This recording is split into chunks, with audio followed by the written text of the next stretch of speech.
Good morning, everyone. Welcome back to another Market Mates episode. It's great to be back with you guys. A reminder, this is our last show of the week. Craig and I both have family from overseas here for the first time in a long time, so we are going to be spending the rest of the week with them after tirelessly working throughout the current bear market more than a lot of people have already, Craig. So we thought, when else would we really take time off if it wasn't for our family to be here with us kind of right now? So we will... this will be our last show for this week, and then we obviously will be back to normal run times from Monday next week, Sunday night in America. Craig, mate, how are you doing? You're a change of scenery for those who are watching, maybe not listening. If you are listening, thanks for tuning in, obviously on Apple or Spotify. Do obviously give us a little bit of a 5-star rating. We've been doing this for a long time, and we hope you find value in our show. If you're obviously watching, you will all see that Craig is he's already on holiday. He's got a background in the jungle that tells me he's on holiday. Yeah, dude, I'm in the Amazon rainforest right now. It's fantastic this time of year. I'm in Surfers Paradise. It's a bit of a view. For those who don't know, it's near Circle of Cavil, for those familiar. So pretty nice here. A bit of an unfavorable angle, man. I got more chins than a Chinese phone book, but yeah, we are good. Hopefully for the viewers, this doesn't drop in and out too badly. I'm just on my laptop hotspotting, but it seems okay for now. And maybe I should go on holiday a bit more, because the moment I step out, the market goes greeny. So what's happening, man? What's happening? Is the bull market back? The bull market is back, apparently, guys. The bull market is back. As OpenSea decided to delay, the bull market comes back. We can't wait to talk about that. The amount of FUD that is going to be hit, guys, is crazy. Before we get stuck in, don't forget BTCC. We do have a trading competition that is live, guys. I've just dropped it in the chat. You can sign up. No KYC, no VPN required at all to trade on that platform. 10% deposit bonus, and you can obviously go into the comp for the trading competition as well. So you can check that one out. It goes for a month, and we'll obviously update that as it happens in real time. Before we get stuck in, dude, there's a lot of topics to discuss today. Hyperliquid over $41, Bitcoin approaching $75, OpenSea delay their TGE, even though the market's pumping. Like, it's just crazy timing. They announce that and say market conditions, and then it pumps. Like, it's funny. And then obviously we'll dive in a little bit more closer to home with the Australian bond yield hitting over 5% for the first time in about 13, 14 years here in Australia, which is going to put pressure on probably interest rates in our country, but we'll get to that later in the show, Craig. Mate, how's it feel to see the market kind of have a relief rally? Like, this is like, and I think the big lesson here for a lot of people tuning in is we still have a bearish tune, and I still maintain macro bearish bias, but of course you're going to have rallies in a bear market. That's what happens. We just came out of one of the most volatile periods we've seen in years at the start of February and dumped into that. Of course, we need to have a bit of a bounce, spend a bit of time reaccumulating liquidity at certain levels, and then continue obviously the trend, or at least show us a range where prices is sellers are exhausted and prices going sideways. So Craig, how does it make you feel seeing, we were just talking before, the AI narratives are all pumping. So Render, Nia, Tau are all up tremendously. Pepe's up not too bad on the weekly. We're seeing Hyperliquid pump. It is now a top 10 asset. It is now above ADA inside the top 10. Oh. Good riddance, I say there, Craig. I love to see that. But yeah, mate, how's it feel to see the pump in the market right now? Man, it feels amazing. Look, it's nice. I woke up and I checked everything, and I'm like, my Pepe bag is only down 85% now, Greeny. Yeah. So look, as much as it's fantastic, right? Green's fantastic. It's nice to see. It makes everyone feel good. But I must admit, when I zoom out and I check my entry price, we got a long way to go. So, you know, you and I spoke offline, and I was like, right, this little pump, I'll probably get rid of the last of my bags.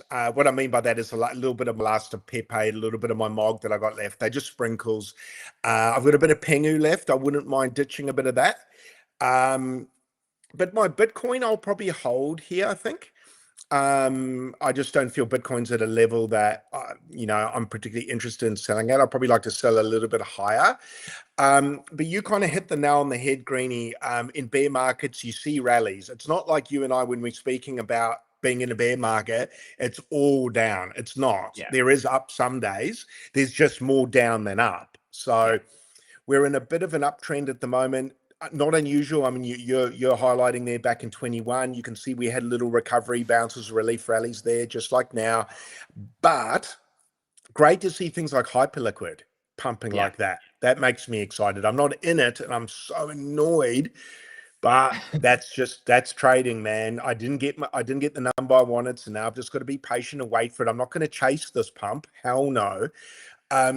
I would just be careful to the viewers out there, not financial advice, but just don't chase pumps, because we could see green for a week and then we could see red for a month. So Exactly. just stay calm, everyone. Stay calm. Don't try and ape in. I must admit, I was pretty happy to see Ethereum pumping. I've got a bit of an Ethereum bag I want to get rid of.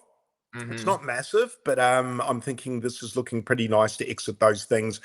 I'm still of the frame of mind like you and I have been speaking about. I think we've got months and months and months and months and months of a downtrend to go. So, or at least flatline. It might be flatline. So, I'd like to get out of it a little bit now, and then I'd like to just be able to go what you did, just go like that, and just go. Okay, I can now. I've got my big fat stable bag, and then I can reallocate. So yeah, no, happy days, dude. How are you feeling about it? I'm sure you're probably much the same, but what do you think? Yeah, like I only have a small amount of Bitcoin and a small amount of Hyperliquid. I don't really own anything else, and that's because time. I'm still a patient man. I've done this a long time. I think I worked out the other day. So actually, not my third. It's my fourth bear cycle. So 2016 was a bear cycle before 2017 rallied, right? So for me, patience, just patience is so important. And you're going to get rallies, and I'll show you, you're going to get multiple rallies in a bear cycle. That's how it works. I'm actually of the opinion we probably bottom like Q2. I've said this for a while now, end of Q2 and start of Q3, because of how aggressive we've actually dumped from October, September last year. It's been at a very fast rate compared to what we saw in the past. So inevitably, I do think that takes an effect on the length of the bear market. And I think we do bottom quicker than a lot of people probably think. And again, we've been the 4-year cycle is still periodically the same until it's disproven, right? So, I mean, bear market lows take a while to bottom. It usually is around 300 to 400 days. It usually takes a couple hundred days for them to reaccumulate at the bottom as well. I mean, even on Ethereum here, it took from this period here, from May 2022 to November 2023, for it to break out of this little pattern. Bitcoin's very similar, right? If we come and have a look at Bitcoin, it spent a lot of time down in this region between sort of this high here from May 2022 to same period, right? So bottoms take time, and you can range for a long time, 500 days of range. I'm not saying we're going to have a 500 day of range, but I do think that you're going to get more opportunity. And for me, Craig, now I start to shift my bias. My bias starts to go, next opportunity we get at whether we swing back to the lows at 59K, whether we hit low 60Ks, or whether we start to deviate below there and set a new range or just liquidity sweep, whatever happens there is the buy signal for me. That is, I'm starting to get that confirmation now of time analysis that a lot of people don't consider. I don't really care about price, and everyone's like, oh, Greeny, you'll change your bias. I mean, I put a tweet up this morning saying I don't get bullish on that Bitcoin changes structure at 94K, which it's not going to happen. I already know it's not going to happen, but I put it out there for Twitter just to reiterate the point that for structure change, you have to have a weekly, a daily, a 3-day, a 5-day close above 93.7, and then I'll change my tune. Everyone's like, oh, you've missed the whole entire move of this. What, 28%? Bro, I don't give a shit about 28%. What I want is structure that I have a confident setup, because I've done this for 10 years in a row, right? So again, the lesson is actually understanding what works for you, coming up with a trading and investing plan, and from there executing. It's the executing step that everyone fails at, Craig. Everyone, I'm sure we'll receive DMs, I'm sure, from certain people saying, oh, you guys were wrong. Like, why are you so bearish? The bull market's back. Like, we're pumping. And as I said, I think Bitcoin could go to 86K here in this rally before we obviously sweep some liquidity and maybe come back lower. So I'm telling you, there's always opportunities to trade. But as I said, you're hitting the point that I often tell everybody about. There's opportunities to trade. There's opportunities to be active. A passive approach will not allow you to be successful over time. I think that's a big difference there, Craig. So I know I just unpacked quite a lot there. Which part do you want to? What do you want to talk about specifically there? Look, I suppose for the viewers, how are you looking as far as time goes? You mentioned time. So what are Yeah. you thinking? Like if this played out the same as 21, 22, more like 22, 23, where do you think we are in the bear market now? I'd probably say we're closer. We're actually closer. Like I know we have very much similarities here between these lows holding here and here, and that retest of that all-time high as well, which doesn't quite retest this low. But I actually think that we could be not in this area here because of how aggressive we've actually been, and we actually could be in this little area down here, Craig, where Yeah. price is very much already further lower than a lot of people anticipate, and we do still have at least one or two corrective moves, right? Like this. It come down, it swept liquidity once. Okay, we went to the bottom of the range, we then rallied again, and then we did sweep liquidity, and then we had our reaccumulation range. I would say we are very close in this vicinity to our reaccumulation range. And that's just because of how aggressive this move has been since September last year. Now, to further reiterate that point, if you start to look at monthly stochastic as well, and I was chatting to GTG exclusively this morning that I'm no longer doing the live streams publicly for GTG. They're going to stay in-house only. So if you want daily, well, not daily, but multiple weekly analysis, updates and trade setups, and join GTG because they're not going out on YouTube anymore. But what I'm looking at here is historically, Craig, I mean, the theme is pretty clear. I think we're going to be bottoming sooner rather than later this cycle because of how aggressive this move has been. Now, you have to remember that in 2022, 2023, that was coming out of a long double pump.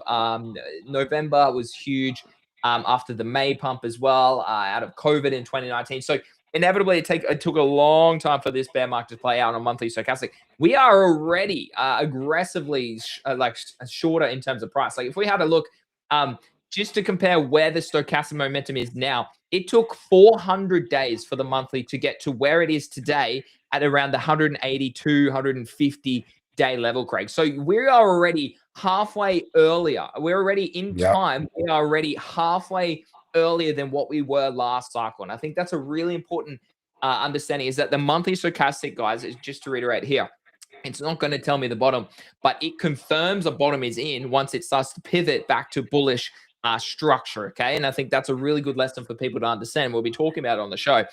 But I think the lesson here, Craig, is that time is now not as long as I think and I've been saying this for a while. Q2, Q3 is when I think you will have great opportunities to accumulate. And I actually went and had a look, Craig. I bought Casper in December 2022 at 0.005. It ran to nearly 2. That was a 30x. We bought Radium at 0.2 to 0.4 under $1. It ran to $8.50 or something. That was an 8x for $1, and it was like a 50 or a 45x for me at 20 cents when I bought it. So like there will be ample opportunities soon, and I think you're just going to be having a little bit more patience. It doesn't mean you can't trade and be active, like I said before, Craig. I think people need to be adaptive, need to be actively trading, and this is proof in the pudding.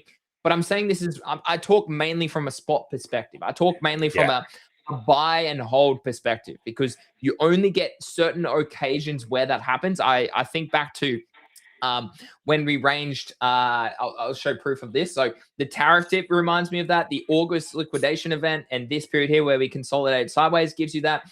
Historically, it's only bear market bottoms or corrective periods in a bull market where you probably should listen to people who know what they're doing over a long period of time. It's like where I find confidence to buy spot. Outside of those scenarios, I'm trading more actively on chain. I'm trading more trends. I'm chasing airdrops. I'm chasing perp trades because they're more lucrative, because there's more volatility, there's more volume, there's more liquidity on chain, there's more active users, there's more active addresses, there's more opportunities. OpenSea wouldn't delay their TGE, all these sort of things, right? So I think the approach for me is mainly coming from a spot perspective, that I am keen to get into the market soon. Like I have a small exposure now, but I can't wait to probably a big lesson. I actually spoke to my wife about this, and this is me being personal. This is me being reflective. This is me being raw and open. A big lesson for me is trying to get back into the same mantra that I had in 2023, where I took my $5,000 and made 7 figures from trading. Now I'm in it's a very different scenario. Like I've built a bit of wealth. We've bought a house. I'm very much more in a protective mode, and that's not the best way to be trying to trade. So I need to get out of that mantra and go back in and be like, the reason I made so much money is because I was a risk taker. And and you're gonna not win 100% of the time. I don't sell that story. I never sell that story.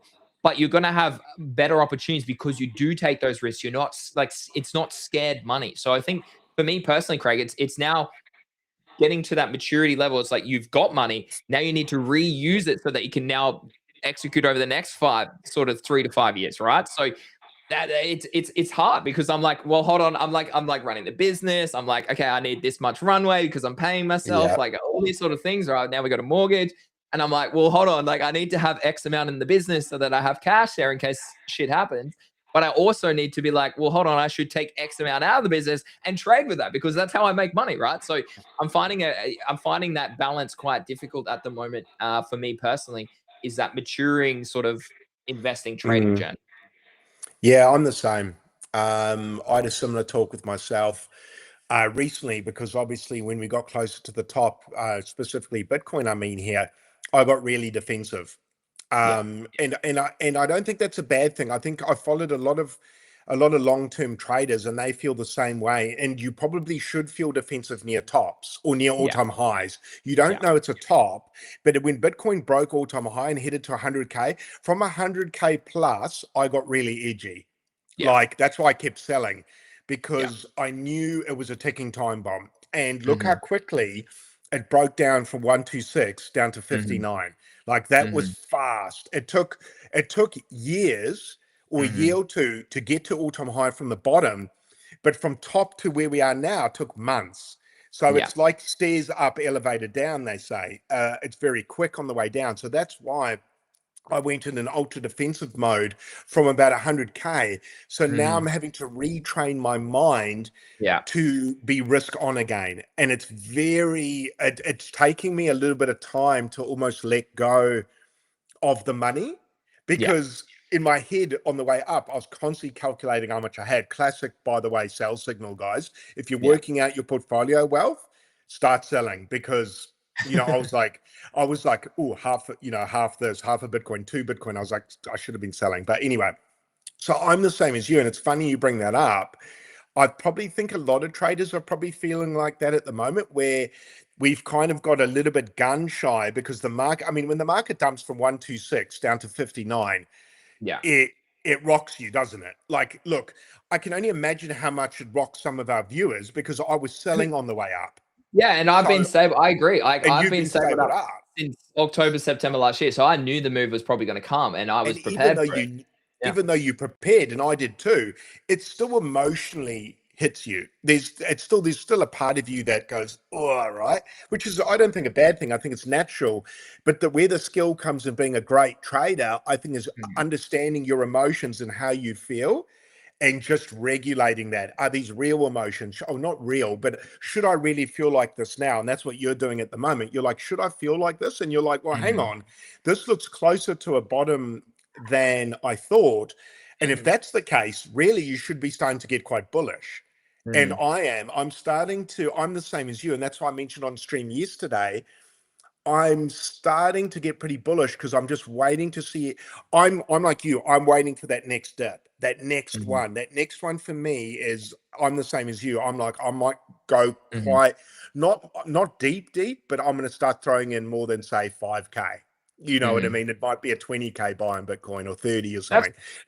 I start to agree with you. Like I start to go, well, hold on a minute. Like next low or next corrective move, I'm happy to allocate 10 grand to Hyperliquid. I'm happy to Yeah, allocate 10 grand, like 20 grand to Bitcoin, 10 grand to Sol, 10 grand to ETH, right? Maybe buy, like I haven't even looked at things on chain, but I'm sure there's some runners out there, like some of these AI tokens over on base. That starts to interest me again because there's probably opportunity, right? Like Rect is down at 63 million. So it's still in a corrective period here. It's making new lows, but something like that at 50 million might make a lot of sense as well. And just yeah, buy a couple of grand of that and sit back and come back in a year and it could be up at 250 million. And that's a yeah, 5X like with a position, right? So I do like, I think don't get complacent here. I don't FOMO in here. If you are in the move, congrats. Be yeah. aggressive, be active. I think being active in crypto is definitely the strategy moving forward. But for me, it's definitely it's a journey. So I think for me, it's now how can I get back into that mindset of being degenerate, being risk on, but also still being smart, with the wealth that you've accumulated so far. Well, think about it now. Like, do you remember in 23, right, when Bitcoin was about 40 to 44,000, and you and I were buying Bitcoin puppets at about 5,000 to 10,000 US? So My true. my mindset now would not be conducive to taking that trade. Yeah. Like, I would be a bit scared. I mean, over the last 3 months, I would not take that trade. So I've Yeah. got to start. I'm not saying look for those trades now. I'm saying I need to rewire my brain again to be open to, I guess I need to not be like this, and I need to just open up my field of view again and be Yeah. open to weird stuff like base you Well, just brought up, yeah. New like trends. exotic Weird. Yeah. trades. Yeah. Yeah, I think that's a big lesson in itself. I think, yeah, that and this whole AI narrative that's just going to Yeah. continue to dominate. Like having money over on base just makes a lot of sense. So I need to move money over there, be comfortable holding money. Like as bad as this sounds, take money off abstract and go put it on base because there's probably way better opportunities consistently over there. And that's real. Okay, that's real. All right, moving on to some. Last topic on this, Craig. I just wanted to bring up for those who listen, I will talk through it. But for those who are watching our stream, I've pulled up basically 2022 and how many times we had pumps, complacency bounce, relief rallies, whatever you want to call them, bull traps. Okay, there's multiple words that people like to use for them. But I just wanted to reiterate the point that we actually had 6 relief rallies in 2022's bear market corrective period. As I said just before, I still think that this period is actually this bear cycle is going to be quicker than previous cycles. But we did see between a 17 and 46% rally across these 6 occasions. And as you can see, we saw 24% in the end of 2020. End of 2022, 46% in March, February of 2023. We also saw obviously a 2022. These are all in 2022. Sorry, I got my dates wrong down the bottom. So 24% at the end of 21 and start of 22. We then saw 46% in March 22, 26% in June 22, 42% in July 2022, 23% in September, and 17% in November, Craig. So complacency bounces are normal in a bear market. So I just wanted to really reiterate that point. Oh my God, that did numbers again overnight. So That's good. this post less is more on Twitter is absolutely killing it. It's absolutely killing it. So love to see it. Big news overnight. Hyperliquid flips Cardano ADA and is now the 10th largest crypto asset in the world. I love to see that. You have a real world. We spoke about this yesterday, but you finally have a proper chain, if you want to call it that, a proper product, a proper revenue business above a rubbish chain of ADA. So Hyperliquid now is above $41 for the first time in multiple months. It's the first time it's seen $41 since November 2025.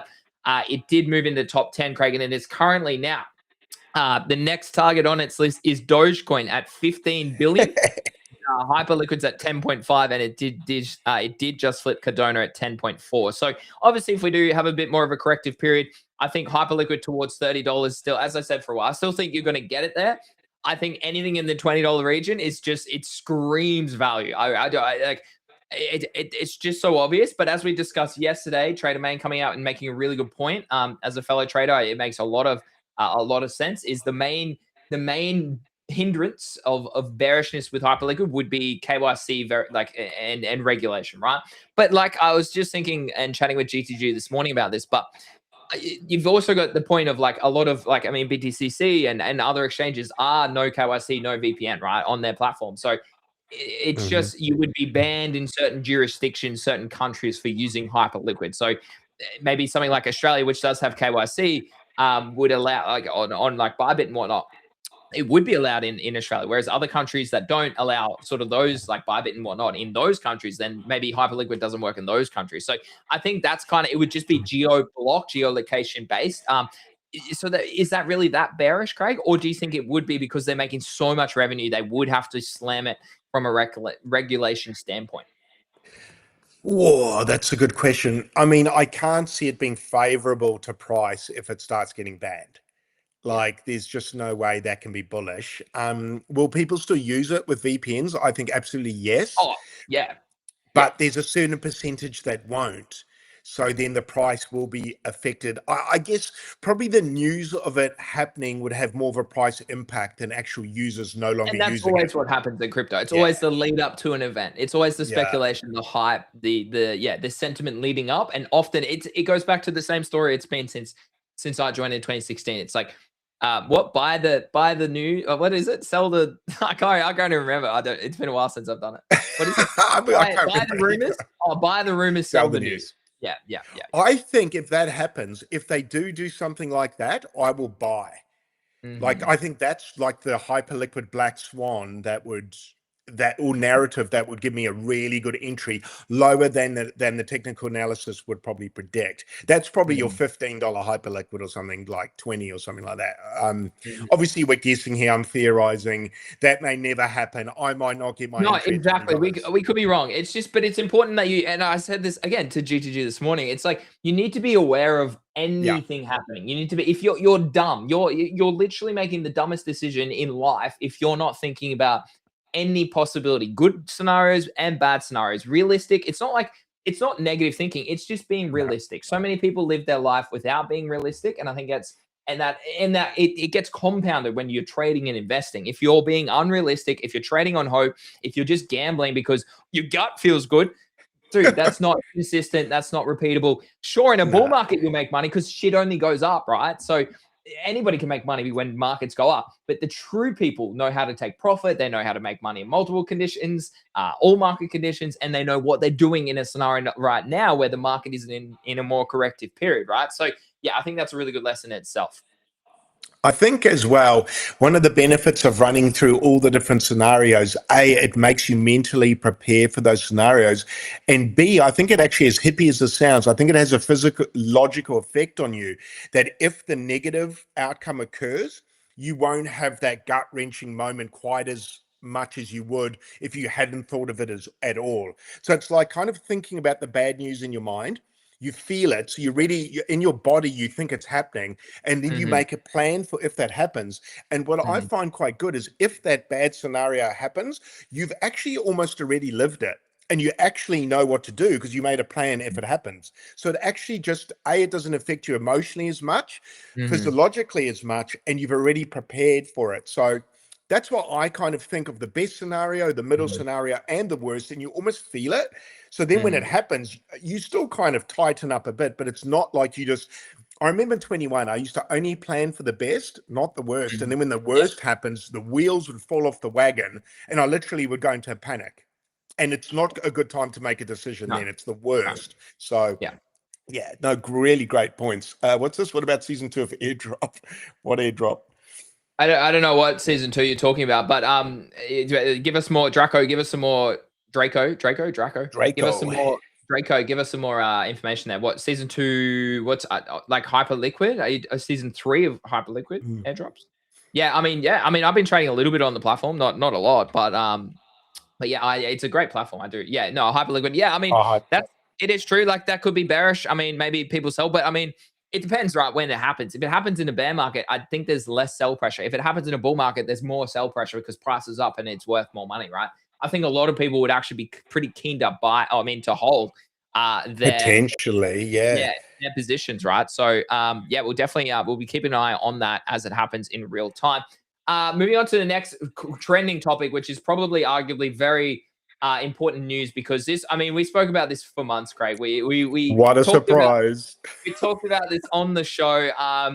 For our listeners who are obviously not watching, OpenSea are delayed. So TGE was supposed to be in Q1 2026, which we are approaching the end of in the next 2 weeks. They said there was going to be an announcement on the 30th March, which is my birthday. And then we assumed that they were going to launch TGE on the 31st of March. Definza is the founder of obviously OpenSea, has come out this morning, so getting ahead of it by 2 weeks and saying a delay is a delay. I'm not going to dress it up, and I know how it lands. He says the reality is that market conditions are challenging across crypto right now, and the C token only launches once. OpenSea could force the original date, or we could ensure every piece is in place and make this moment what the community deserves. Craig, your token shouldn't, your business, your product, your token should not be influenced by market conditions. If it is, that means it's shit. I like it's there's no dressing that up. Just to finish on these points, some of the other important parts is there are no more waves, so they've just farmed you for the past year. LOL, classic. What they have decided is to do an optional fee refund for the waves 3 to 6. Now, I will remind you all, we spoke about waves 3 to 6, which is over the past couple of months. There has been no volume on NFTs, no volume via the token swap on the platform of OpenSea. So they're basically giving away pennies. They haven't decided to give you back waves 1 to 3, which were a lot. I mean, wave 1, Craig, I spent tens of thousands of dollars. And so they're not doing that. However, they do reiterate the point that all the treasures that you have accumulated will go towards a future TGE platform.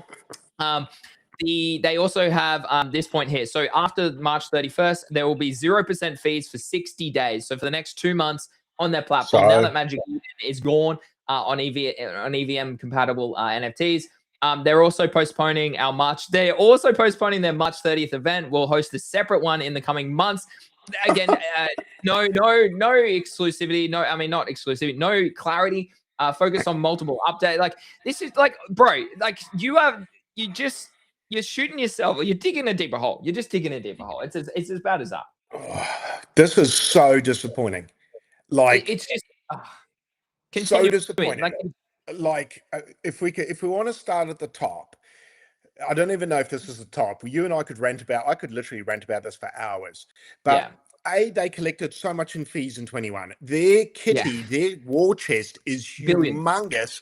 But I'll take a stab in the dark, and I'm going to perhaps that money wasn't responsibly reinvested, Greeny. You know what I mean? Like, if they're delaying this because of market conditions, their company, with all the fees they've earned, should be so robust it's not affected by market conditions. The fact it is, I think they've spent that money. Like, you know, I think the founders are taking too much out of the kitty. That's my view. I'm not saying that's what happened. That's what this stinks like. Then they had to farm us to get more money to give to the airdrop. Don't they already have enough? Why did they have to farm us? And then after they farm for a full year, they go, "Oh, the market." Have they not read the market conditions for the last year? It's been shite for 6 months. Longer. I mean, liquidity on chain has been going down since Trump launched his meme coin, and that was 14 months ago. This was always going to happen. I almost feel like they knew this was going to happen. I feel like 3 months ago they thought the market conditions would be better than now. When we broke down below 106,000, did they think it was going to get better for Bitcoin? They've had so many, as a market analyst like you and me, I find it hard to believe that I could read the market. Well, I could read the market better than OpenSea, could I? Come on, man. Like, Craig, I mean, we're reading the market better than Tom Lee and Michael Saylor as well. Don't forget that. Fuck me dead. You and I, do we need to open up our own trading exchange? Like Market Mates trading NFTs or something? Because this is, dude, do you know what this is? This is flat out embarrassing for them. It is. I'm embarrassed for them now, and I'm pretty pissed off. I think with Magic Eden dropping EVM and ordinals, not that OpenSea has ordinals, but with them dropping EVM, it just puts the power back in OpenSea's hands, right? It really does. Like, I mean, how can you miss 2 bull markets? Like, that's just it just makes no sense to me how you can. And like, they talk about, it's being a CEO is hard, blah, blah. Yeah, well, taking ownership of time, like, you publicly have fun. Like, you should be giving back all of the money. Yep. If this is, like, you publicly announce this, like, how is this the first 3 waves, give you back your money, Greeny. Yeah, dude. I'd love to have the fees back. I would have thousands of dollars of fees back. I would. Now what? I'm going to have an OpenSea airdrop in, I don't know, 2037 and 10, 14 years away or whatever. I don't know. It is disgusting. And it's chronic crypto manipulation. It really is. It's like the power goes to people's heads. The liquidity gets too high. And I'm sure they just don't want everyone to dump their token. Well, you've put yourself in this situation. You've taken our fees. Of course, we're going to dump your token. Particularly we're all now, dumping the token, man. It's going to be even worse now because everyone will even more so dump the token. So I'm going to dump it just out of rage.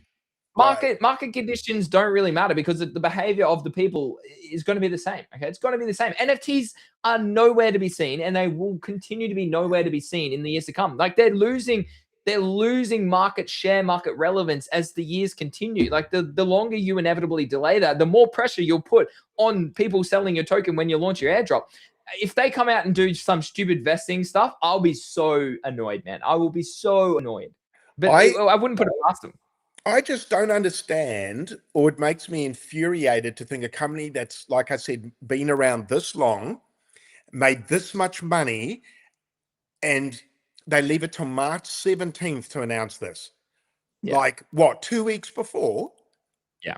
Like, bro, less than 2 weeks before, actually. Like, yeah. This really stinks, man. And I hope a competitor comes along and annihilates them.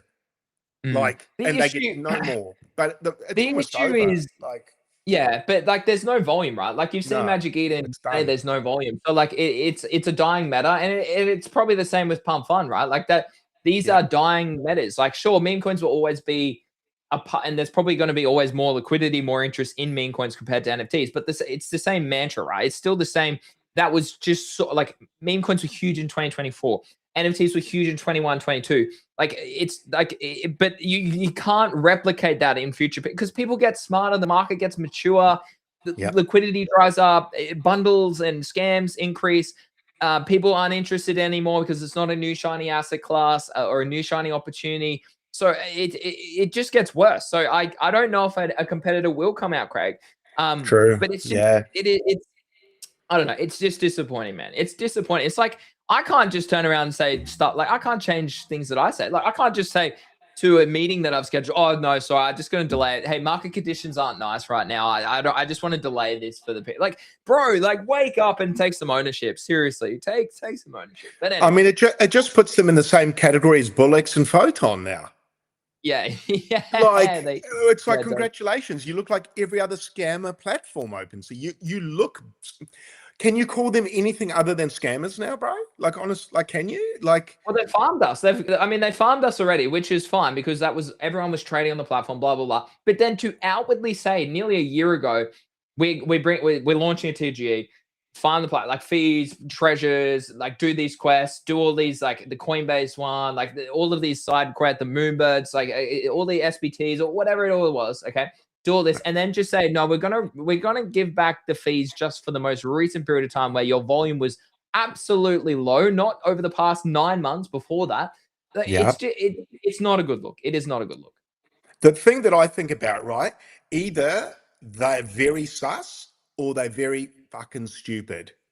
Which one is it, right? And both of those answers are bad. They're either sketchy or they're stupid. How? So, like, I mean, they're just worried that they're worried about the inevitable, and it's gonna. As I just said, it's gonna happen. It's gonna happen. It's gonna happen one way or another. Okay, moving on. I can't wait to dump that token, Greeny. Yeah, I mean, everybody's gonna be in the same boat now, Craig. I don't even care if it's 20 cents. Yeah, exactly. So, I mean, here's the point. I mean, Pudgy Penguins, Craig, are nearly back at $10,000. Me and you both own one of these. We bought it. I think mine is around 21 grand. I think yours is 23 grand. Our entries. So we're still down about 60% or a little bit more, but they are approaching a floor price of $10,000, Craig. I thought about this yesterday. I mean, I'm going to have to probably sell it from a tax perspective before June to take a loss like that. From that point of view, it makes sense for me to do that, which sucks because I do want to keep it as my PFP, but I don't know, man. What are your thoughts here? Like, are you going to hold? Are you going to sell? What are you going to do in this scenario? I think with June looming and tax time in Australia, it makes the most economical sense to sell it, unfortunately. I think so. I'm going to have to obviously, I can't see, because the reality is, like you said, you can sell it. And then if I'm so inclined to pick one up later. Well, I mean, the beautiful part about this is you can buy one NFT and sell one and just buy a separate one, and it's fine. Yeah. So I think it makes economical sense for tax purposes for me to sell it, unfortunately. So, like, I can buy this one right here, right now, Craig, and all I have to do is change my PFP with a moustache. That's way better. Looks like David Boone for the cricket fans in the room. It does, That's such a good piece. It's Greeny in disguise. Yeah, yeah. dude. I think for you and me, I don't know if there's a benefit to holding versus taking that tax loss, considering the gains you made over the last year. So Yeah, yeah, that's the main concern. It's like, well, no matter what, it's going to take 10 grand off my income at this yeah, point. It's which is not more. Well, good. AUD, it'll be 15. It'll be 15,000 I can take off my income if I just take a loss. Like, you'd be dumb not to probably do that. As much as I love the NFT and I don't really want to sell it, and I assume Abstract will launch in 2037 as well as OpenSea. Then potentially, yeah, Yeah, I like that. I mean, like, that's the thing. Like, NFTs are in such an interesting, like what comes next? Like, what they're in really a comes next? bad spot, man. Well, like, you Like, think about it, everyone's like so bullish on the revenue, the businesses, and all of that, but it doesn't translate back to the NFT or the.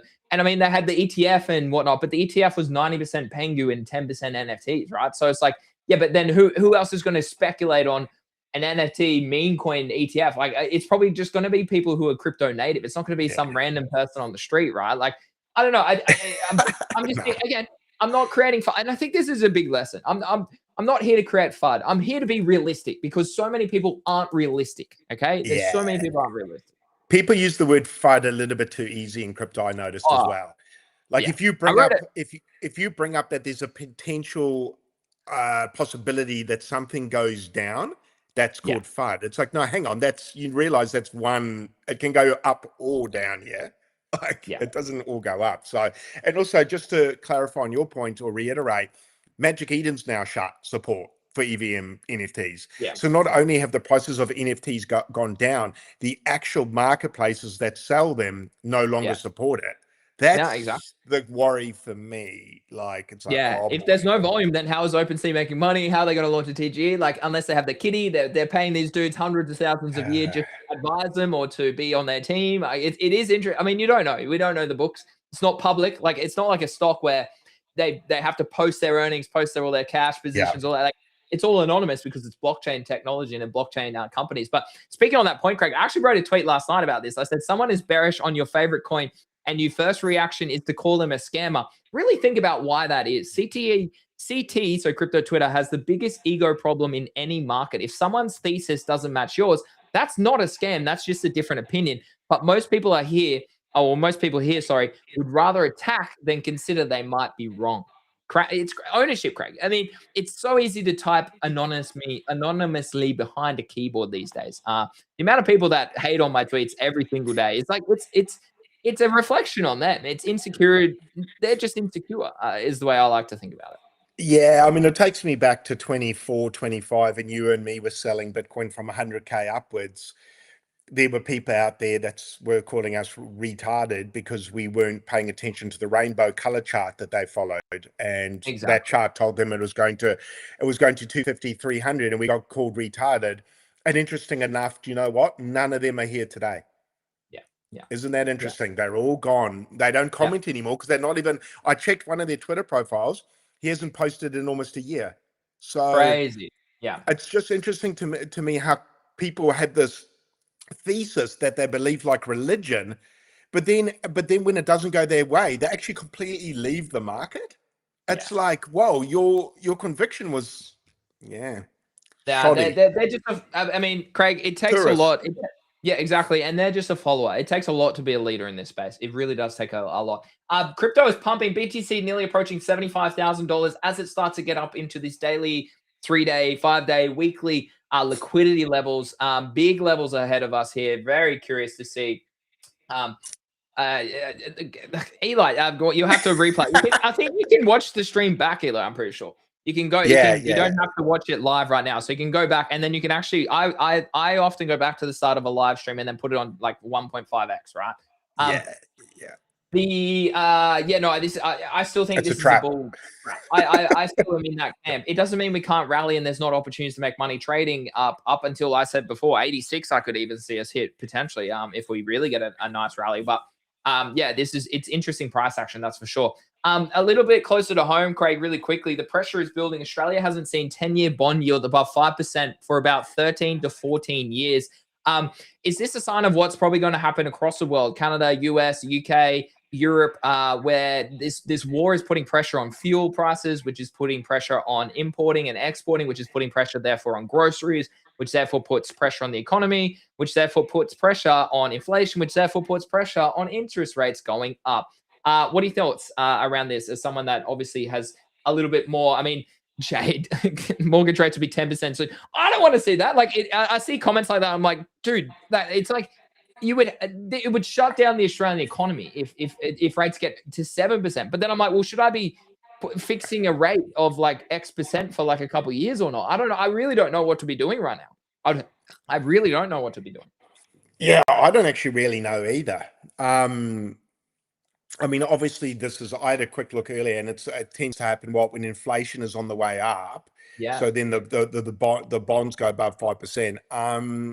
I mean, obviously, you and I have been talking. The mortgage rates look like they're heading north. So Yeah. man, I don't know. Might be time to lock in a rate, bro. Like, I don't know if the market's going to get better over the next 3. What's the time? Yeah, it's the time question that affects me. I think I want to lock in a percentage of it, but the question is Yeah. how much time? It is like, do you 1 year, 2 years, 3 years? I don't know. I reckon 2 would be nice for me personally. I think 2's long enough. I don't know if it's long enough, but I feel like even if that was too short a time frame, I'd rather the flexibility than locking in longer. But that's just because I'm a bit conservative. You'd sound gibberish Greeny at 1.5x. Yeah, he'd sound fast. Hey, rookie, I know, bro. I've actually listened to myself back on 2x. I mean, I listen to most things quite like 1.75 or 2x. Ever since university, I used to listen to lectures at 2x. So that it's probably why I speak so fast, rookie. That's you're like Alvin and the Chipmunks. I need to slow down. It's been a feedback for me since I was a teacher. Do you know who you sound like? You sound like that kid in the wheelchair from Malcolm in the Middle, man, that has breathing issues. Yeah, my goodness. Shout out to that show. Great show. But yeah, anyways, yeah, 5%. I don't know. It's a tough one. Like I obviously having a variable rate allows flexibility. You have the offset account that can offset the interest that you're paying. It means you can redraw. It means you can probably put down some money on the house and then borrow against it. So I don't know. I really actually don't know what to do. I mean, I'm doing this for the first time. I really don't know what to do. I think Australia, I can see worst case scenario happening, but I also can see a scenario where rates could go to 6.5 to 7%. And then the economy slows, inflation slows, and then they go, well, hold on, we need to stimulate this again and drop it aggressively in like a 2-3 year period. So locking a fixed rate out at a high rate right now, yeah, maybe isn't the best move, right? I don't know. It's very interesting. It's a conversation we'll be having probably frequently on the show as well. No, I need to start deep diving a bit more into the side of things now. Especially you think after 10 years of being a homeowner, I'd be more well-versed in this, but I'm really not. And I think you'll find most people own homes probably aren't that well-versed in these sorts of conversations because people just don't really have them. Not in a investing intellectual type level. People will whinge about the rates, but they won't do anything. And that's humans, isn't it? We complain about stuff, but we don't take action. So it's probably a good thing for you and I to delve a bit deeper in, not only for ourselves, but possibly for the viewers out there. Not that we're giving financial advice, but no, if you can watch us either get it right or get it wrong, it may help your future decisions in the future. I don't know, but yeah, I will start to look at this a little bit closer. So then next time we speak about this, I've got a little bit more to say because my balls are on the line too with this. So probably a good thing to learn. Yeah, no, I think we have quite a few Australian viewers, so I think it would be important that we do keep up to date with what's happening both across the globe, but also more closer to home here for those who do tune in. So, guys, if you are new here, hit subscribe, hit follow. It's literally free to do that. We're live every day. We've been doing this for 3 years, and we're going to continue to keep doing this in the years ahead. So we're excited, and we hope you find value in our show. So make sure you click follow, make sure you click subscribe, and if you are obviously listening on Apple or if you're listening on Spotify, click follow there as well and give us a little rating. It does go a long way. We very much do appreciate it. Gone are the days of where you used to get tips on stream, Craig, from like whatever platform. Like, it's been a while since I've received a tip on stream. So we'll have bull market things hopefully in a year or two's time. Ethereum nodes need to be easier. Vitalik comes out and says, really interesting. I mean, like I actually, a person, I didn't go to college with him. He's a few years older than me, but he was so early to Ethereum. He has been running nodes for ages, and he made millions of dollars from Ethereum nodes. This is, yeah, he was so early to it, bro. He's just one of those guys just who are plugged in to crypto so early. I'm talking like 2016, 17 sort of era when I was like, but just he was ahead of the game. He was an engineer. He knew what, like, he was like, hold on, this tech makes a lot of sense. Like, I didn't understand it. I was just a novice crypto bro coming from a sports hedge arbitrage betting, going, oh, what's this new thing? And it took me 6 years, 7 years before I started to go, hold on a minute, switch on a little bit more here, Greeny. And that's why I educate you all about it now, because I've been there in the hard yards and made mistakes and failed. But yeah, Craig, this is an interesting story. I mean, would you ever set up an Ethereum node? Maybe this is the best way to get exposure to Ethereum and the evolution of maybe AI and integration with blockchain technology. How much Ethereum do you need to run the node? This is a real rookie question, bro, but I actually know nothing about it. I actually don't know. It's probably changed in recent times to run a node. I always get confused between staking on certain. Yeah, no, it is okay. So it is still 32. I just wanted to clarify. So I did a little bit of research. It is still 32. So to run a basic Ethereum full node or light node without staking, you need to have you need to run a validator node to earn staking rewards. You need 32 ETH to run a solo validator. This is the minimum required for a direct participation in Ethereum's proof of stake consensus. Now, I'm actually pretty sure that that Vitalik has actually said this for quite a while, that he has wanted to drop it from 32 ETH. So for those that are tuning in right now, if it just times 32 by, 2,350. I mean, you could have bought Ethereum for cheap recently, but to run a node, it costs $75,000 US, Craig. So you obviously then, I wonder what the payout of that is. It would be interesting. It might not be feasible anymore. I'm sure it's probably not, but it might be feasible if ETH starts to go back towards maybe $1,000, say worst case scenario, Black Swan events. If you do get Ethereum back towards $1,000, then potentially could be something that could be on your radar. I don't know. Yeah, look, I guess this is just another interesting way of potentially making money that we can look at. I mean, when ETH dropped to about $800 back in the last, what was that? I guess you call that the last bear market. That would have been a pretty juicy time to go in. But I just have to do the math and see what you can potentially earn out of this. Obviously, you can run what it calls like a rocket pool, mini pool with 8 ETH. Interesting, dude. Like, if we're starting to think this might be the future railway lines for AI or those sorts of things, the software layer of crypto, maybe I need to look at it, but also maybe the time has passed, because I certainly know a few people that got stuck into this, like your mate, years ago. Oh, like 10 years ago. Yeah. I kind of think, damn, I'm so late to this. Like, it's like, and that's the thing. That's the thing you need to think about. It's like, well, what's happening now that we're early to? And I think that's the important part. I mean, this is passive. This could be an approach that you could look into. Based on the current numbers here, guys, we've got it up on the screen. You obviously require 32 ETH as collateral to validate nodes, earning staking rewards with a base annual yield of 4%. With MEV or MEV, but MEV boost yields can increase to 5 to 6% annually. For example, 32 ETH staked at 4% APY earns approximately 1.28 ETH per year, which at current rates is around $2,600. So you're putting up 75 grand of capital for a 4% yield. I mean, that's pretty decent, Craig, like when you consider bank interest rates and whatnot, but it doesn't necessarily hedge against inflation. And I suppose you would maybe want to be considering, I mean, it does cost more there as well. Hardware setup is $800 to $2,000. Monthly operational costs for electricity, internet, hosting, another couple $100. Break even 4 to 6 months at current rates. Yeah, there it goes. That's not right. No, that's but it's break even. It's break even for the cost to set it up, but the Ethereum to buy is separate, right? So, but I mean, it's like, I mean, for a bank. True. In Australia, I think you can get 5% on your AUD currently with certain banks as your interest savings rate. But obviously, the Aussie dollar or the US dollar, which might be at a lower, I think the US is like the cash rate's like 3% over there. I'm not 100% sure, 2 to 3%. But basically, my thoughts is you could do this. However, you would then want to be selling your ETH if ETH does pump in the future, right? But as Zeneca said last week, he's not that keen on ETH as a token anymore. And it makes sense, Craig. I mean, we spoke about stablecoins yesterday. Like, what happens if AI just goes with stablecoins rather than actual EVM blockchain technology? Yeah, that's true. Very true. And that's a really good point. And Zeneca did make a good point.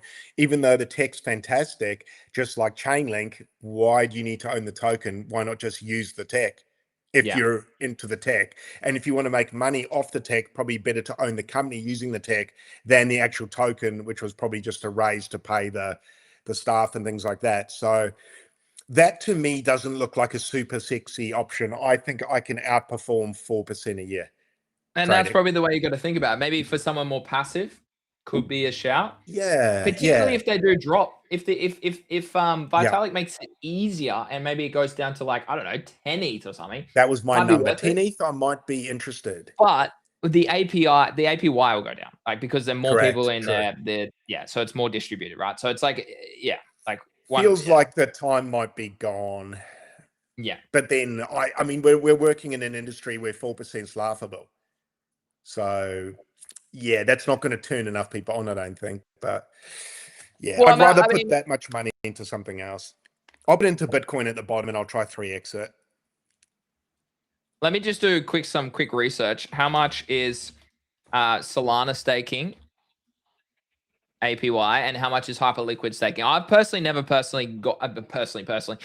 I find too much risk with staking on chain. I haven't got into it. So Hyperliquid, just for comparison's sake, is around native staking on Hyperliquid sits at around 2.35 to 2.38. Solana. That's not bad in a bear market though, bro. With Hyperliquid, it's not amazing, but I think that coin, if it sends, man, pretty good. Like 2.5's not great, but if a coin goes 5x, nice. Previous partners on the show have Solana staking for 6.2% with a 2% fee. But yeah, it ranges between 5.8 and 7% for staking Solana, but it's more volatile, right? And it's an inflationary asset, Solana. So I would worry about that. And I mean, how much more bullish can you get from the meme coin super cycle for that chain and that token? Like, it's gone to 300 or just shy of it, $290 twice now in 21 and in 2024. I don't know if it can get to new all-time highs until it is no longer inflationary. So I don't know. It's an interesting one, but maybe Helios could be a shout, like something that's really Treasure Suite actually has Solana staking up to 7%. Lido has Solana staking 5.8%. Coinbase is 5.2% for Solana, but charges a higher 25. Dude, Coinbase fees are nuts, bro. Absolutely nuts. So anyways, interesting. It is interesting. I personally haven't ever really gotten into staking. So we just had a daily close. Daily close, very bullish, Craig. At $74.8 thousand. We are now well up into some liquidity areas here on Bitcoin. The daily stochastic still has room higher, with the stochastic close now at 71.8 on the daily, and we're approaching the 80th percentile. So this move probably continues for a few days, if not a week or so, before I maybe start to consider how high we actually go. So we have a daily order block sitting at around 76 to 78K. We have a weekly FVG that sits a little bit higher between 86K and 79K from memory. Let me just pull that one up. Yes, 79 to 86. So yeah, there's a lot of liquidity higher that we could easily see move. And I mean, the weekly as well just looks pretty crazy here, Craig. I mean, I shared that inverse hammer. I don't know if I still have it on my screen. It filled the wick, Greeny. We filled the wick. We did fill the wick, Craig, and we're actually going above it. So very important. Today's an interesting level, right? Because we have the lows from April 25 and kind of in collaboration with the 2024 highs at 75K as well. So this is an important next day for me to see if we can show strength above this. And then if we can show strength above this level, right? So here's where I maybe flip bullish as well. No, not necessarily 93.7. That was more tongue-in-cheek, change of structure. If we can flip bullish here, come back down, retest this, that changes my bias. That would change my bias. And I'd say, okay, well, it looks like the low is potentially in. We now have a higher low, and this is our new accumulation range. And anytime you get an opportunity in here, is probably not a bad opportunity to buy, but maybe we don't even trade back in there and you have to buy here between 70 and 80K. And that's that next move up. So again, being a trader is all about being adaptive. Not just being set on one particular thing that occur, not hoping, not gambling, but actually just being super flexible, super fluid, being aware of all scenarios to take place and adjusting accordingly when you have a structure change, a time change, okay? And all that's in between. Craig, huge episode, great episode today.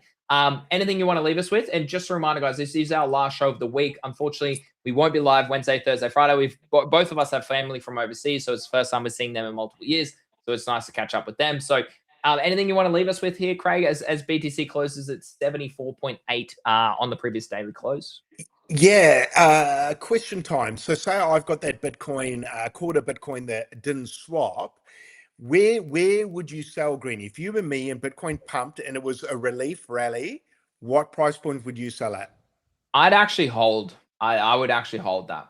Yeah. Okay. It was a bit of a trick question. Okay, cool. Just saying. If Okay, cool. If it was me, I'm probably in the position I would hold that. Like, I mean, it depends when you bought. When did you buy? This was early, man. I've written this up. This is what I've swung trade since 40K. Yeah, so ages. It's an old bat. It's about a year old, maybe two. So if I did sell it, I'd still be in profit. So I can't tax loss it, I don't think. Yeah. I mean, the conversation would then probably move towards like, it's probably just better to like, I mean, what's the benefit of selling at 80K, but then buying at 65? It's probably not really worth it, right? It's I see 20%, what you're saying. Like, it's not a lot. Like, I mean, 20% on 0.2 might be a lot. Like, how much is 0.25 times, say, 75,000, just for easy math, is like what, 20 grand? Yeah, 18.7. Say you're trying to buy the same amount, so 18,750 times, say, 65,000, and you're selling it 75,000. Oh my god, it says I have to do a robot test. Hold on. It says confirm you're a human. I am a human. It's annoying, those things. Times by it's divide, not by times. 0.28. So you would literally earn, if you sold at 75K and you bought back at 65K, so $10,000, which is quite a lot when you think about it for one, you would only have 0.38 of a Bitcoin. So, I mean, if we think about that in current prices, this is how you got to think, guys. This is what I do. This is what I do for the GTG community. 0.038 times by $75,000 current price means you look, $3,000. Is $3,000 a lot to you, Craig? That's the real story. Okay. Are you happy to aggressively swing trade, potentially get it wrong? There's always a potential you could get it wrong. Thing. Or to just save maybe $3,000, and that's from 75. That was selling today and buying back at 65K. So maybe it might go higher, maybe it goes lower. What do you think? Is it worth that? I think I'd rather ride it out than try and earn 3K. Like 10, it's like 10%, right? It's about 10%. I think the stress of having to try and swing it would outweigh $3,000 if I get it wrong. Like I'll get pissed off if I got it wrong. No, so I think I ride it out and try and sell it at 200K some other time. 200K, woo! What time frame you quarter of a mil next month. Eli, welcome back, brother. Eli shorting apparently. I'm gonna ignore that comment because that's just. I reckon this is a bear trap, Eli. This has been the longest bear trap in history, a 6-month bear trap. We're about to see 6 figures. Yeah, no. Great stream today. Guys, if you are new, drop the follow, drop the sub on YouTube, and obviously rate us on Spotify. Give us a follow on Apple and Spotify. We very much appreciate it. We hit over 111 downloads in our first 6 episodes over across those platforms, which is fantastic. So we'll bring you more content. As I said, last show of the week for us because we've got family over here. I might try and do something. Craig obviously isn't at home. I can whiz home if I need to do a video or a stream or something. But at this stage, it'll be our last stream for the week. And then we'll be back to normal schedule next week from Sunday evening, 9 a.m. Australian Eastern Standard Time, as well on Monday. So, Craig, anything else you want to leave us with today, mate, at all, or not? Nah, man, just enjoy the pumps, guys. Don't get too carried away. Stay calm. Take profits if you're in profit. And I guess what Greeny says, actively be trading. If you're in positions, be alert, because could pull back at any time. But as Greeny said, we might have a days or a week ahead of us with more green. So, look, I'm just excited to long Greeny Zeet cards. Buy my Zeet cards. I need that 8% royalties. If you guys don't mind. So I got up to, I should probably update about that. I got up to 300. Guess how many I own now? Of your own cards? No, of like all cards. I put bids out, and then I saw all the, not the FUD, but just abstract, just bearish. Anyways, I had 300 Z cards. Guess how many I own now? 30. Oh. For our listeners, I only own 2. So Zeet's this new creator card platform on Abstract, which I think is going to cook. I love it, but Abstract. Yeah, I don't know. I just personally not. There's just too many things. Just bad market conditions, Greeny. Just bad. Yeah, I mean, if we go along OpenSea's conditions, bad market conditions. I own one of my rare cards and one of my common cards, Craig. I sold 300 plus cards over the past sort of week or so. I was lying in bed at 1 p.m. the other night. My wife was going, "Get off your phone." I'm like, "Sorry, I'm just selling NFTs for like $2. 10 cents. Yeah, $2. So at $2.10 or something. Yeah. I think it's going to cook. I hope it cooks. Personally, for me, I was like, you know what? If I'm buying all this, I actually have to. If I'm a whale in this, which I was top 5 holders or top 10 holders or something. Okay. If I'm a whale in this, I need to actively be doing this. Do I want to spend time actively doing this? No. What's not better use of my time? Building the business, more content, education, trading more actively where I have an edge, not learning a new thing. I think it's going to be cool. I think it's going to be great. But personally, it's not for me. And I think there's better opportunities out there. I think there's better opportunities for me to allocate my $1,000 to $2,000 that I had. Yeah, probably your time more so as well. Probably your focus is better spent. Can I talk on that too? Like liquidity will dry up. It always dries up on these sorts of things. So I looked at it and I was like, you know what? I'm going to sell an ISO beast. I'm going to sell a whale card for $150. I sold Zia. So the Zia legendary card, that was me. I sold it for like, I don't know, $200. I listed it for 0.2 and no one bought it. So I was like, I don't care. I'm just going to dump this into a bid. The thing you got to remember about all these creators, they'll talk a big game. The thing you have to remember is if this is conversions, which Eli has said it is conversion only, these people weren't even on the Zeet leaderboards to begin with. They're just farming engagement on CT, bro. Like if it is engagement based on CT, very different. If it's very different, like if it's CT engagement, very different. If it actually goes into conversions or content in other platforms and whatnot, it just changes the game, okay? Some of the best, you look at le.hl, okay, Lee.Hyperliquid. He's just pivoted to meme-based content with videos and short captions, and he's getting millions of impressions every day. I mean, sick. If that's the way you want to grow a brand, sick. If that comes into the game of Zeet, sick. He's probably a good card to own.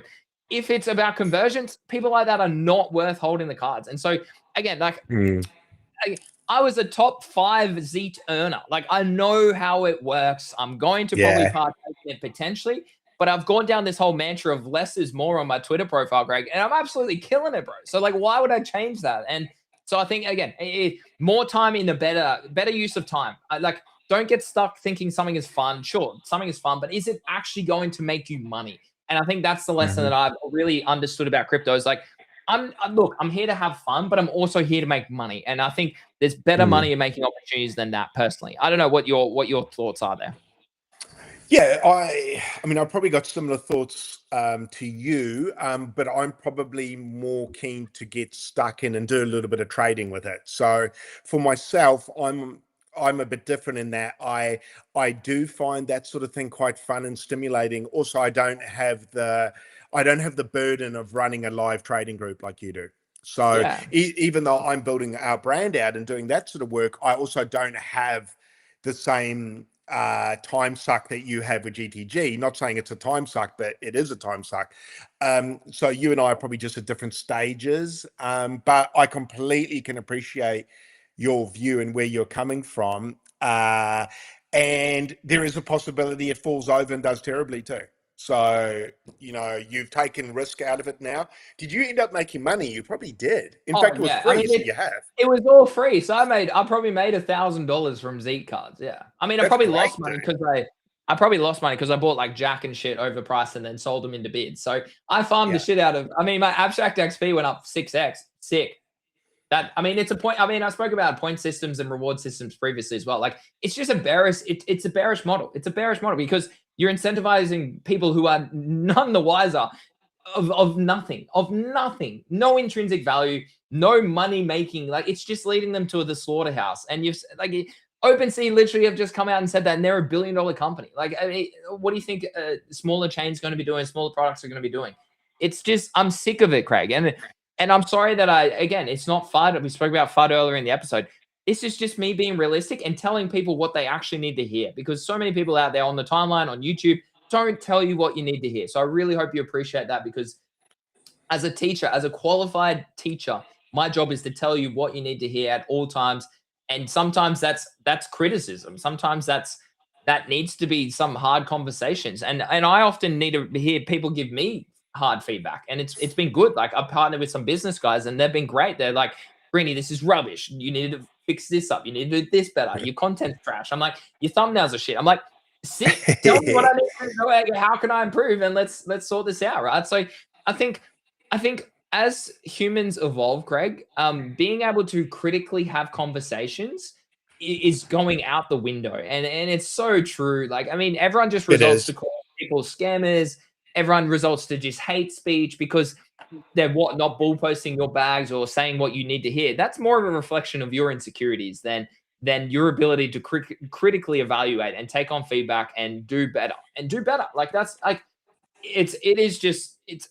and that gets compounded when you're trading and investing. I think that's the lesson as well, and how it integrates from life back into trading and crypto specifically. Bot 12345 owns 127 Zeke cards. Eli, I know. Eli, I know what your address is, bro. I look at all these things. I know who everyone is. I know, like. Again, it's interesting. I hope Zeke cooks. I want it to cook. I'm still going to create content around it if it fits what I want to do. If it's InfoFly slot, I'm not going to do it. I'll be transparent. If it's InfoFly conversion slot, I'm not going to do it because you have to do it's paid partnership trash that you have to put on Twitter, all this sort of stuff. So yeah, anyways, it is what it is. Please block me, bro. Block me. Anyways, Craig, mate, great show today. Anything else that we want to talk about lastly? No, man. No, everyone enjoy the rest of the week. As Greeny and I said, we'll be off just for our birthdays, spending time with loved ones near us and dear us. So take care out there, guys. We'll be back with you Sunday. If not a special appearance from Greeny or myself during the week, but just prepare for us not to be there. We'll be back Sunday/Monday for the Aussies or Kiwis in the room. And I hope everyone has a really good week, Greeny. I hope you enjoy your time with your family. I know your mum's got a pretty big, it's your mum's birthday tomorrow? Tomorrow, yeah. 60 tomorrow. Yeah, the big number. So enjoy time with her, brother. That's a pretty special thing. So enjoy your time away, and can't wait to be back, guys, with you Sunday, Monday next week. Yeah, excellent. Just to clarify, I do West Plamone. I agree. Bitcoin's at 75.4K now, Craig. So maybe you want to swing trade it. If it gets to 80 and you want to be buying it below 65, then you're saving yourself maybe $5,000. Okay, that when it starts to get to 5-10 grand, might be worth it. I'm thinking if it gets towards the sort of 80 to 85 range, I might swing it at about 84. Yeah, I don't mind. So, I don't mind that. Yeah. Got to be patient. But exciting times. I love to see green. I love the fact I've gone away on holiday and it's pumping. It's like, yay, sweet. I don't like it's cool. Yeah. It's cool. So hopefully everyone's in a bit of a better mood with this green, and just don't chase pumps. And enjoy your time with your family. And I'm going to do the same. Go for a little walk now. Go get a coffee and pretend like I'm on holiday. I mean, your bags are up, Craig. So you're making money. I'm rich again. Yes. Thanks for tuning in, guys. As always, thanks for being here. We appreciate all the comments. We appreciate Rara. Good to see you, Legend. Good to see you. Appreciate everyone. Eli, good to see you as well. All the best, Legend. DMs are always open for you, of course. But guys, as always, thanks for tuning in. Click follow, click sub if you're obviously on YouTube. And yeah, as Craig said, we'll be back next Sunday night for our Americans, and obviously Monday for Australians next week. We're spending some time with some family. Mate, have a lovely time, and I'll see you next week. Thanks, brother. See you, Greeny. Thanks.